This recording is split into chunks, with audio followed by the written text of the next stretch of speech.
Hey, what's going on, everybody? We are out here at Porterdale Cemetery in Columbus, Georgia.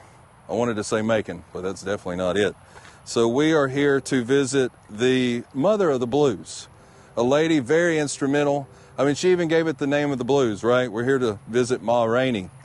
And if this is your first time here, let me get the ad out of the way and say, hey, welcome to the channel. I hope you enjoy it.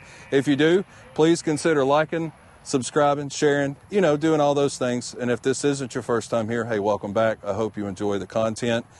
Let me get my other ad out of the way and say we've got the merch, we've got the member section, we've got the Liquid IV sponsorship, we got all the stuff, right? It'll all be down in the description for you to go find that stuff if that's something you're into. So yeah, let's get that camera turned around. There is uncertainty about the birth date of Gertrude Pridgett. Oh, by the way, if you hear something, all right, yep, that's somebody calling for the Toy Bowl, football. So if you hear that, that's what that is. They're over there getting CTE at a young age.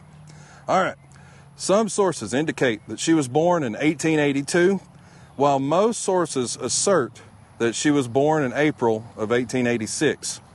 The 1900 census indicates that she was born in September 1882 in Alabama. So, it's one of those things, right? Man, I've never seen so many large,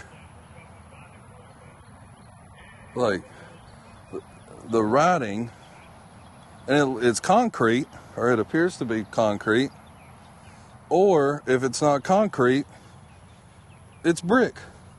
There's a lot of brick out here, and I don't know if I've seen that at any other cemetery, so this one's kind of unique so far. So Ma Rainey began her career as a performer at a talent show here in Columbus, Georgia. So Rainey said she found blues music when she was in Missouri one night performing, and a girl introduced her to a sad song about a man leaving a woman, where Rainey said she learned the lyrics of the song and added it to her performances. It moved her so much. She claimed she created the term blues when asked what kind of song she was singing because she felt so down. I hope everybody's all right that way. It sounds like a lot's going on over there. See, look, here's some more of the brick. I find that very interesting. Like, I don't think I've seen that in all the places that we've been to. I think that's a first. Like, I've seen a few, but there's a lot in this cemetery. So beginning in 1914, the Raineys were billed as Rainey and Rainey, assassinators of the blues. As the popularity of blues music increased, she became well known. And in 1920, Mamie Smith was the first woman to be recorded. And in 1923, Rainey was discovered by Paramount Records producer J. Mayo Williams. He signed a recording contract with Paramount, and in December, she made her first 8 recordings in Chicago, including Bad Luck Blues, Boll Weevil Blues, and Moonshine Blues. She made more than 100 other recordings over the next 5 years, which brought her fame beyond the South. Paramount marketed her extensively, calling her the mother of the blues, the songbird of the South, the gold-necked woman of the blues, and the Paramount Wildcat. In 1924, Rainey recorded with Louis Armstrong, including on Jelly Bean Blues, Counting the Blues, and C.C. Ryder. In the same year, she embarked on a tour of a theater owners booking association in the South and Midwest, singing for black and white audiences. Unlike many blues singers of her day, Rainey wrote at least a third of the songs she sang, including many of her most famous works, such as Moonshine Blues and Ma Rainey's Black Bottom, which will become standards of the classic blues genre. Throughout the 20s, there's a fumble on the play. Who would have thought that, huh? Ma Rainey had a reputation for being one of the most dynamic performers in the U.S. due to a large part of her songwriting, showmanship, and voice. She and her band could fetch earnings of around $350 a week. That's around $5,000 a day. So I hope I get to show you some B-roll. As I'm talking, you're going to get to see some different parts of the cemetery.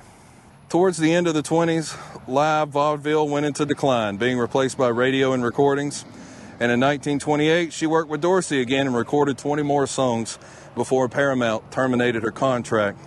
It is unclear if she maintained was able to receive royalties from her songs after she was let go from Paramount. Ma Rainey created what is known as the classic blues while also portraying black life as never before.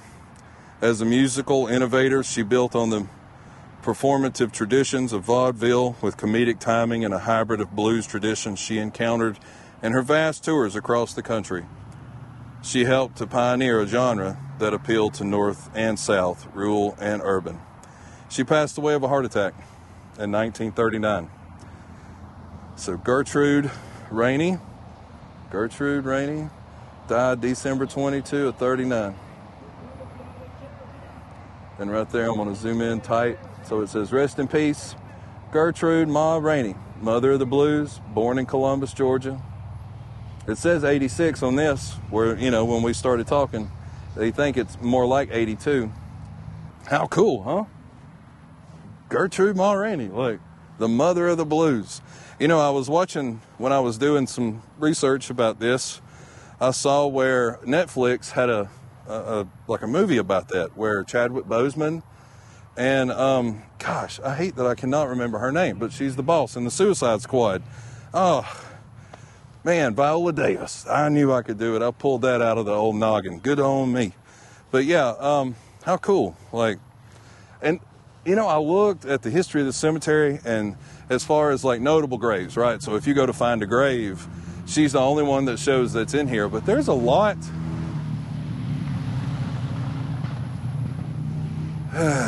There's a lot of, it looks like, interesting things, which we were able to see some of the B-roll, and it's just I don't really know the history because on Find a Grave, it didn't say there was a lot of history, so I didn't, one of them things. But yeah, it's a really cool place. I enjoy it. I hope you enjoyed the video. If you do, like I said earlier, liking and sharing, I don't know, something to do with the algorithm, right? That's why I always push it. So yeah, thanks for watching. I really do appreciate it. We've got all the stuff down below, like I said, and hopefully the next place I go to is cut the grass, because I've probably got a tick or two. So yeah, thanks for watching. You know what? You never know what you're going to find on the back roads. I'll see you guys next time.